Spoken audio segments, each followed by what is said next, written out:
Welcome to the Existential Edge podcast, presented by the United States Association for Small Business and Entrepreneurship. How is entrepreneurship transforming university environments? What are its most compelling lessons? How can an entrepreneurship program make maximum impact on its ecosystem and change the lives of students and others in the process?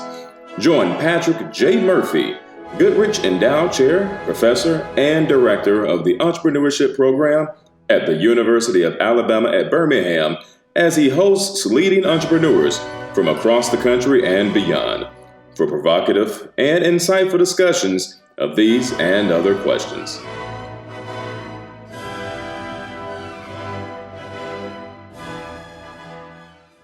Welcome, everybody, to the Existential Edge podcast. I am Patrick J. Murphy, Goodrich Chair at the University of Alabama at Birmingham. And on this show, we talk with entrepreneurs all over the country about who they are. We talk about their business, and we talk about their views on entrepreneurship education. Today, we are very excited to have Mr. Raheim Robinson here. He is the CEO and founder of Dreamheim Studios. They're a tech-focused motion design company that specializes in producing animated explainer videos. And we're going to learn all about what they do. I know personally that they've had some big clients and they're making a big splash and they're doing a lot of really world-class work. And we're going to learn all about that. But before we do that, we're going to learn about Raheim Robinson, who is here with me today. Welcome to the show, Raheim.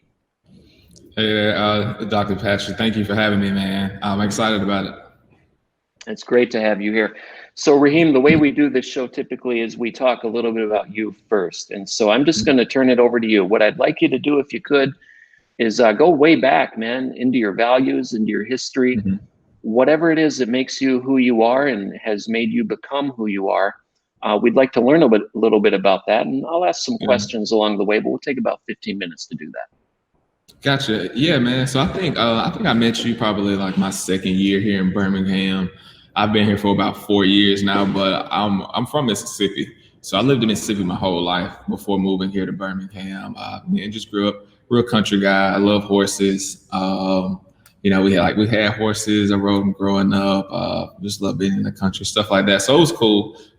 Very simple, humble beginnings, things like that in Mississippi. And just throughout high school and college, things like that. I was in Mississippi. I also went to Mississippi State for college. And there, it was nice, it was home. So I studied software engineering. I guess I'll back up. I went to, my first college was EMCC, East Mississippi Community College. And there I studied nursing. I worked in ER for a couple years while I was doing that. It was really interesting. I really liked it. I enjoyed the people. The job came to me pretty easy. But then I was like, man, I love computers though. I always grew up loving any type of games, computers, unhooking them, taking them apart, things like that. Because it just isn't much to do in Mississippi, You can't just go out to the bowling alley or to the skate park, stuff like that. So I was just most of the time just either making up stuff at home or taking apart computers and stuff. But that was one thing that I felt was just missing when I was in the ER. So, man, I had an off semester before nursing school started. So I was like, man, I'm going to go to Mississippi State and just study software engineering, see how I like it.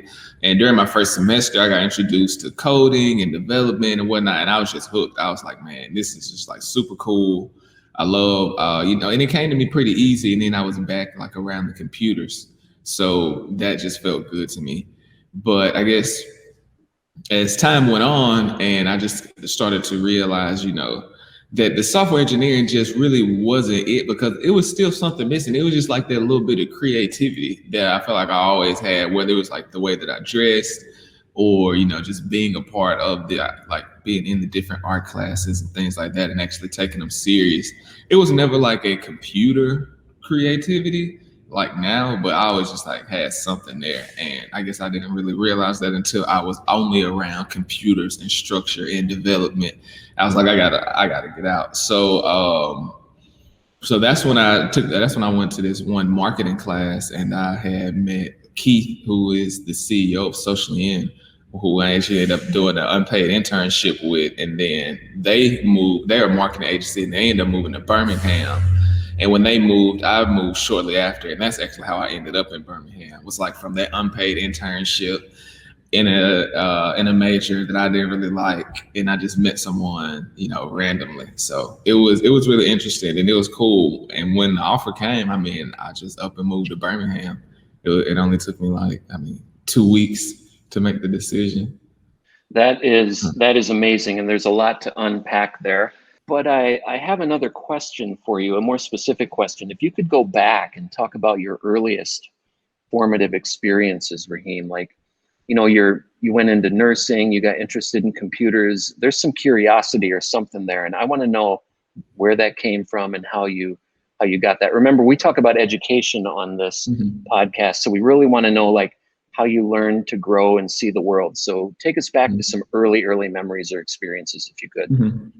Yeah, I've just always been super curious, just like from as early as I can remember. I just always, like, if it was something, I just wanted to touch it. I wanted to see what it did. If I was watching anything on TV, I don't know if you remember like the shows on Discovery Channel, like how it works, where they like take you through the factory and show you like how stuff is made and how it's done, things like that. Dirty jobs, all that type of stuff. I don't know, man. I was always just been interested in just like so many things that I've been interested in.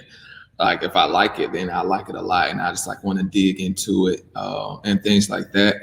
But like with school was just always pretty easy for me at the beginning, because at the beginning it's really just a lot of regurgitating whatever they said the week before and things like that, and that just really never that really challenged me like that. But I think it's probably why I was so curious in other things outside of school at the beginning. I guess the first things. Like you're talking about the curiosity with the TV shows. Is that just the way you're made, or was it a person in your life, like your family, or did you see something that just blew your mind? Like what caused you to be that way? That I don't know, man. I think. I haven't really. I don't think that there's really just like an incident that happened. Like I said, it's just always been like that for me. If it was whether it was like glass and it wasn't always good. Like sometimes it would be like something glass, and I want to see what happens if I drop it on the concrete. Of course, it's gonna break, but I want to see how it's gonna break. You know what I'm saying? Or if I'm in like a go-kart or something, I want to drive it fast and do a donut and things like that. So it's just always, I guess, just kind of been like, thinking about doing something and actually like going forward. I got you. No, that's great, man. And, we talk about curiosity as being a superpower in entrepreneurship, and, you do make some mistakes and sometimes you get burned or stung, but you come out of it with greater knowledge. If you could share us a couple of examples of what you did, like what was some of the craziest one or two things that you did when you were coming up, when you tried to take something apart or break something or whatever it was? Yeah. I guess the craziest and the best one was when I was working in the ER. I was on a late night shift, and I had this phone, and I was like, I had this little toolkit. And I was like, I want to try and take it apart.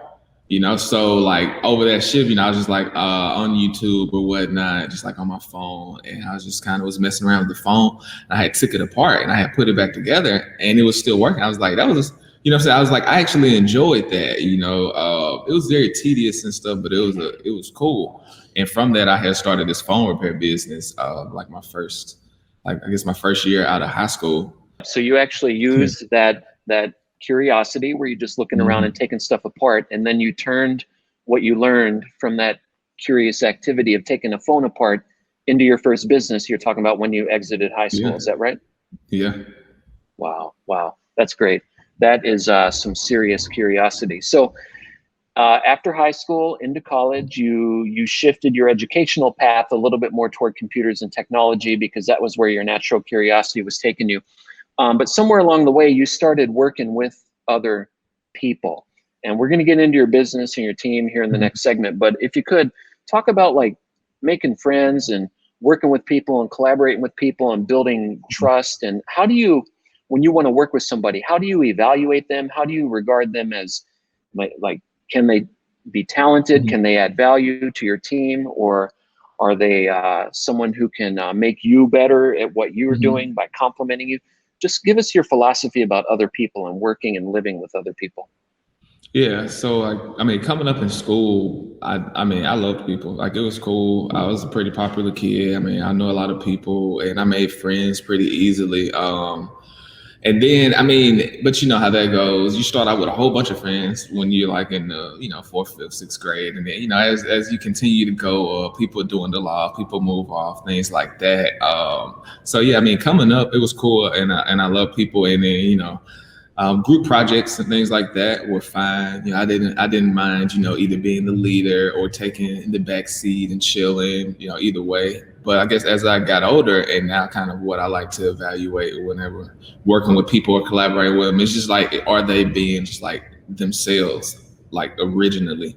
Just, you know, I feel like, you know, people, their perspective, their uniqueness, their creativity, you know, it could be like tainted, it could be like disrupted if they're just not being themselves. And, you know, because I feel like when people are just being true to themselves, like they're using their past, their true past experiences, their background, their beliefs, their values, and that's kind of what forms their viewpoint and their unique perspective. And, you know, I like that when I work with people. You know, I like to be around people and be like, man, I really didn't think about that, or I didn't see it from that view. Like, that's really cool. And I feel like that's really how, you know, iron sharpens iron, and people help each other get better.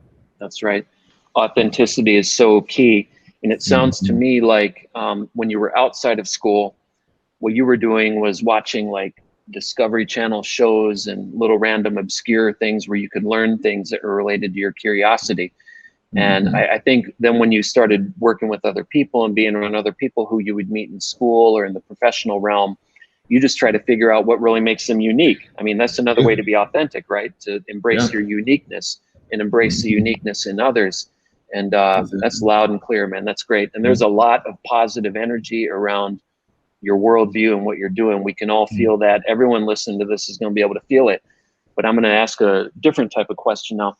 What are the things that bug you or bother you that you don't like, maybe in the world or in the entrepreneurial world? Or what are some of the things that you would like to work on or improve that you see out there that just kind of clash with your values? I guess one thing I hate to see is like people that just don't do their job the right way, or just don't even give it like the correct amount of effort or anything like that. So yeah, just like laziness, and you know, since just like not doing anything, that's very bothersome. Where do you think laziness comes from? I mean, you know, I guess it would come from just an environment of being comfortable and not really like challenging yourself, not really, you know, either like seeing your potential or caring to, you know, go towards that.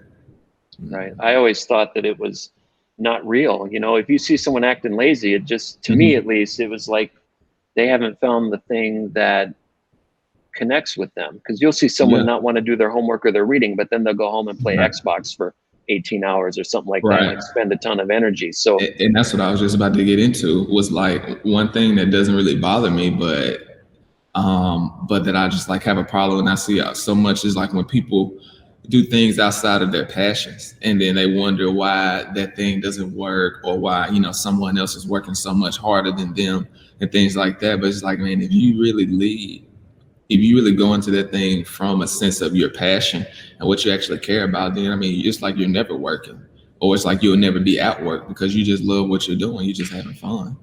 Amen to that. And ladies and gentlemen who are listening right now, we are going to have a great conversation with Raheim Robinson in the next segment about his business. It is Dreamheim Studios.